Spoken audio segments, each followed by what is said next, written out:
dan segitiga. Nah, pertama kita akan belajar mengenai segi 4. Di sini ada persegi atau bujur samar.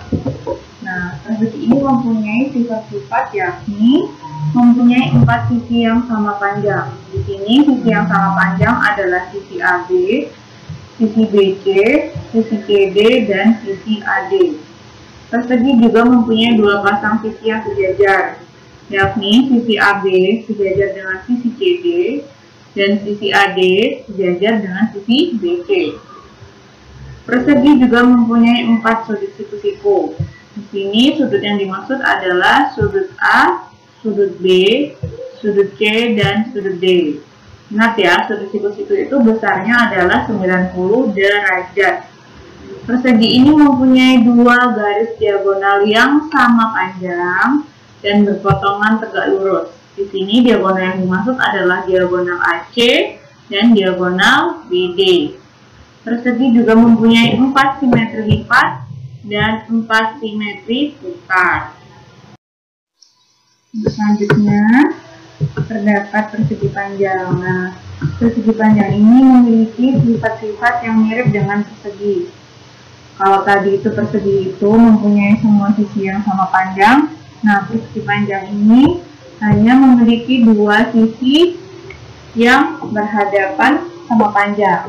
Yang dimaksud itu maksudnya hanya memiliki 2 sisi yang berhadapan sama panjang, yakni sisi AB sama panjang dengan sisi CD, kemudian sisi BC sama panjang dengan sisi AD. Nah, persegi panjang ini mempunyai 2 pasang sisi yang sejajar. AB sejajar dengan CD dan BC sejajar dengan AD. Sama seperti persegi, persegi panjang juga mempunyai 4 sudut siku-siku, yakni sudut A, sudut B, sudut C, dan sudut D. Persegi panjang juga mempunyai 2 garis diagonal yang sama panjang dan juga saling berpotongan. Namun berpotongannya tidak tegak lurus. Yang dimaksud di sini adalah diagonalnya itu adalah diagonal AC dan diagonal BD. Persegi panjang mempunyai 2 simetri lipat dan 2 simetri putar. Untuk selanjutnya ada jajar genjang. Jajar genjang ini memiliki sifat-sifat yakni sisi yang berhadapan sama panjang, mirip dengan persegi panjang ya.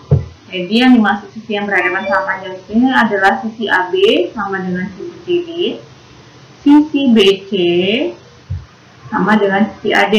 Nah, sisi tersebut tadi yang sama panjang juga merupakan 2 pasang sisi yang sejajar, yakni sisi AB jadi sejajar dengan CD dan sisi BC sejajar dengan AD.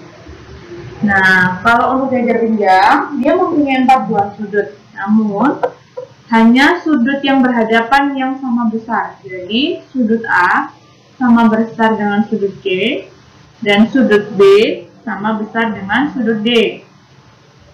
Nah, selain itu juga, sudut yang berdekatan jika dijumlahkan akan sama dengan 180 derajat. Jadi, sudut A dijumlahkan dengan sudut D, kemudian sudut D dijumlahkan dengan sudut C, sudut C dijumlahkan dengan sudut B, dan sudut B dijumlahkan dengan sudut A, maka hasilnya akan sama dengan 180 derajat.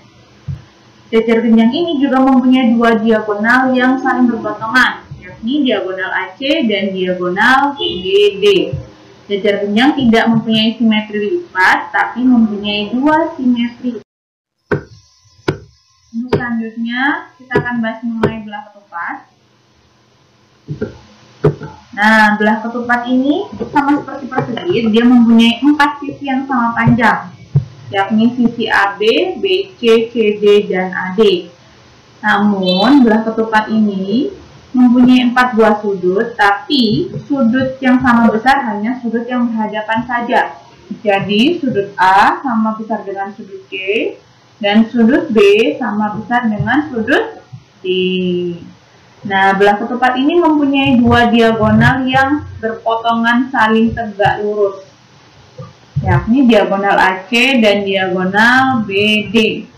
Belah ketupat juga mempunyai 2 simetri lipat dan 2 simetri putar.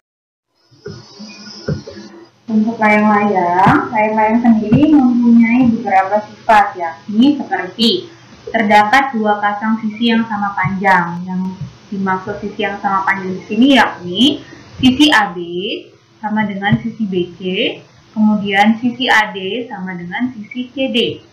Dan layang-layang di sini mempunyai sepasang sudut yang sama besar, yakni sudut A dengan sudut C.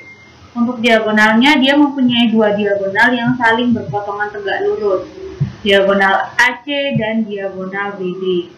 Serta layang-layang mempunyai satu simetri lipat, tapi tidak mempunyai simetri. Untuk trapesium sama kaki, dari namanya aja udah trapesium sama kaki, jadi dia mempunyai kaki yang sama, atau di sini sebagai sepasang sisi yang sama panjang. Di sini sisi yang dimaksud adalah sisi AD sama panjang dengan sisi BC. Kemudian trapesium juga memiliki sepasang sisi yang sejajar, yakni sisi AB dan sisi CD. Trapesium ini juga mempunyai dua pasang sudut yang jumlahnya 180 derajat. Sudut A dengan sudut D, kemudian sudut B dan sudut C jika dijumlahkan akan sama dengan 180 derajat. Trapesium ini juga mempunyai dua diagonal yang sama panjang dan saling berpotongan. Diagonalnya yaitu diagonal AC dan diagonal BD. Serta trapesium ini mempunyai satu simetri lipat namun tidak mempunyai simetri putar. Di sini T dalam gambar ini merupakan tinggi dari trapesium. Kemudian untuk trapesium selanjutnya adalah trapesium siku-siku. Dari namanya trapesium siku-siku bisa kita ketahui bahwa trapesium ini mempunyai sepasang sudut siku-siku. Sudut yang dimaksud adalah sudut A dan sudut D. Nah, sepasang sisi yang berhadapan sejajar yang dimaksud adalah sisi AB dengan sisi CD ini merupakan sisi yang sejajar. Serta trapesium ini sama seperti trapesium sama kaki, dia mempunyai dua pasang sudut yang jumlahnya 180 derajat. Yakni sudut A ditambahkan dengan sudut D, kemudian sudut B ditambahkan dengan sudut C, maka hasilnya akan sama dengan 180 derajat. Namun trapesium siku-siku ini tidak mempunyai simetri lipat maupun simetri putar. Dan AD di sini, sisi AD di sini merupakan tinggi dari trapesium. Nah, untuk segi empat yang terakhir, kita mempunyai trapesium sembarang. Nah, trapesium sembarang ini dari namanya aja trapesium sembarang. Jadi, semua sisi-sisinya tidak ada yang sama panjang. Di sini seperti sisi AD, sisi BC, sisi AB maupun sisi CD tidak sama panjang, namun trapesium ini mempunyai sepasang sisi yang sejajar, sama seperti trapesium lainnya, yakni sisi atas dan sisi bawah. Ini maksud sisi atas adalah sisi AB sejajar dengan sisi CD. Sama juga seperti trapesium yang lainnya, dia mempunyai dua pasang sudut yang jumlahnya 180 derajat, yakni sudut A dijumlahkan dengan sudut D, kemudian sudut B dijumlahkan dengan sudut C, maka hasilnya sama dengan 180 derajat. T di sini merupakan tinggi dari trapesium, dan trapesium sembarang ini tidak mempunyai simetri lipat ataupun simetri putar. Untuk selanjutnya, di sini ada tabel yang merupakan tabel keliling dan luas dari segi 4 tadi. Nah, yang pertama kita ada persegi dengan rumus keliling dan luasnya yang sering kita ketahui, yakni 4S kelilingnya dengan luasnya S kuadrat. Di mana X di sini merupakan sisi dari persegi. Untuk persegi panjang, kita punya kelilingnya 2 dikali panjang ditambah lebar dan luasnya panjang kali lebar. Untuk jajar pinjang, kelilingnya adalah 2 dikali A ditambah B. A di sini adalah alasnya atau sisi yang bawah ini, kemudian B-nya adalah sisi yang miring. Nah, untuk luasnya ada alas kali tinggi. Selanjutnya untuk belah ketupat, kita kelilingnya sama dengan keliling persegi, yakni 4S. Kalau luasnya setengah dari perkalian diagonal 1 dan diagonal 2. Kalau layang-layang, luasnya sama dengan bola ketupat, namun kelilingnya adalah 2 dikali penjumlahan dari S1 dan S2, di mana S1 ini merupakan sisi yang satunya, yang atas ini, dan S2 sisi yang bawah ini. Untuk trapesium, mau itu trapesium siku-siku, sembarang, ataupun sama kaki, semua rumus keliling dan luasnya sama. Untuk kelilingnya yaitu penjumlahan dari semua sisi-sisi trapesium. Kalau untuk luasnya adalah penjumlahan dari sisi atas dan sisi bawah, yakni di sini sisi bawah itu A, sisi atas itu C, kemudian dibagi 2, kemudian dikalikan dengan tinggi trapesium. Nah, tadi disebut merupakan pembahasan dengan segi 4. Yang selanjutnya kita akan bahas mengenai segitiga. Segitiga ini terdapat bermacam-macam segitiga. Nah, berdasarkan panjang sisi-sisinya, segitiga dibedakan menjadi 3, yakni ada segitiga sama kaki, sama sisi, dan sembarang. Untuk segitiga sama kaki, nah dari namanya aja segitiga sama kaki. Jadi pasti kakinya sama. Yang dimaksud dengan kakinya sama yaitu sisi AB dan sisi AC. Maka segitiga sama kaki ini mempunyai sisi yang sama panjang. Sepasang sisi yang sama panjang. Nah, karena itu juga segitiga sama kaki ini mempunyai sepasang sudut yang sama besar, yakni sudut A dan sudut C. Segitiga sama kaki juga mempunyai satu simetri lipat, namun tidak mempunyai simetri putar. Kalau untuk segitiga sama sisi, itu berarti semua sisinya sama panjang, yakni sisi AB, sisi BC, dan sisi AC. Dan itu juga berarti semua sudutnya atau ketiga sudutnya sama besar dan masing-masing besarnya 60 derajat. Segitiga sama sisi ini juga mempunyai 3 simetri lipat. Untuk segitiga sembarang, dari namanya, semua sisinya tidak ada yang sama panjang. Jadi sisi A, sisi B, sisi C, semua sisinya tidak sama panjang dan semua sudutnya tidak ada yang sama besar. Serta segitiga sembarang tidak mempunyai simetri lipat maupun simetri putar. Nah, di sini yang perlu kita ingat adalah jumlah sudut dalam suatu segitiga adalah 180 derajat. Apapun jenis segitiganya, yang perlu kita ingat jumlah sudut dalam segitiga itu 180 derajat. Seperti dalam segitiga ini, maka sudut A ditambah sudut B ditambah sudut C, maka hasilnya akan sama dengan 180 derajat. Selanjutnya, terdapat 3 macam segitiga berdasarkan besar sudutnya. Yang pertama ada segitiga siku-siku, segitiga lancip, dan segitiga tumpul. Untuk segitiga siku-siku, terdapat salah satu sudutnya yang besarnya 90 derajat. Yang dimaksud di sini adalah sudut A. Nah, untuk 2 sudut lainnya, besarnya jika dijumlahkan itu sama dengan 90 derajat. Karena seperti yang kita ketahui sebelumnya, jumlah sudut dalam segitiga adalah 180 derajat. Jadi jika salah satu sudutnya 90 derajat, maka 2 sudut lainnya jika dijumlahkan sama dengan 90 derajat. Dari gambar ini, B merupakan alas dan A merupakan tinggi dari segitiga. Pada segitiga siku-siku juga berlaku dari Pythagoras seperti ini. Kita akan bahas dalam bab yang lain ya. Nah, untuk yang kedua, segitiga lancip.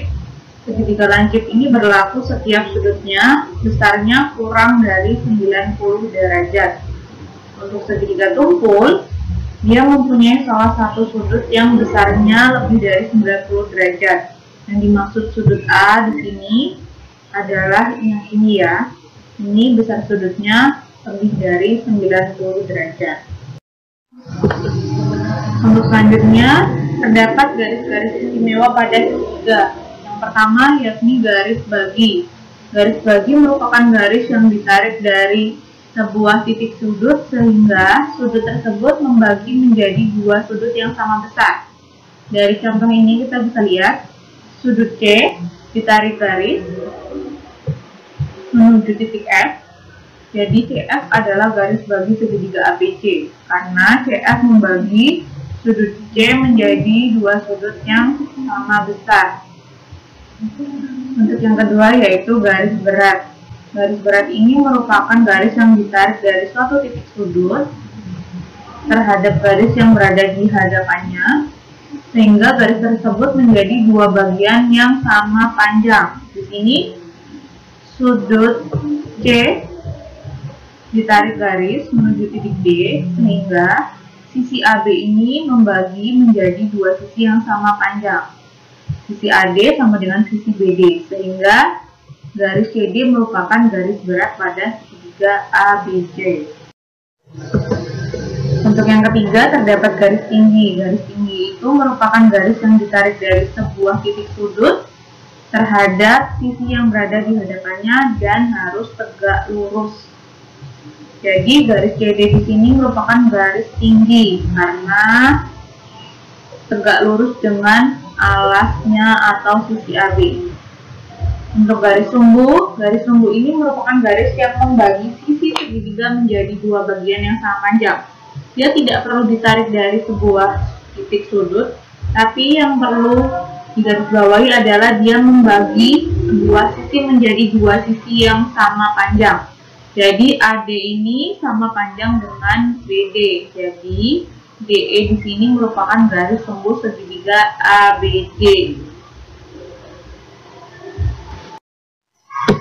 Untuk selanjutnya ada yang namanya sudut luar segitiga. Nah, maksudnya sudut luar segitiga di sini adalah sudut A, sudut B, dan sudut C.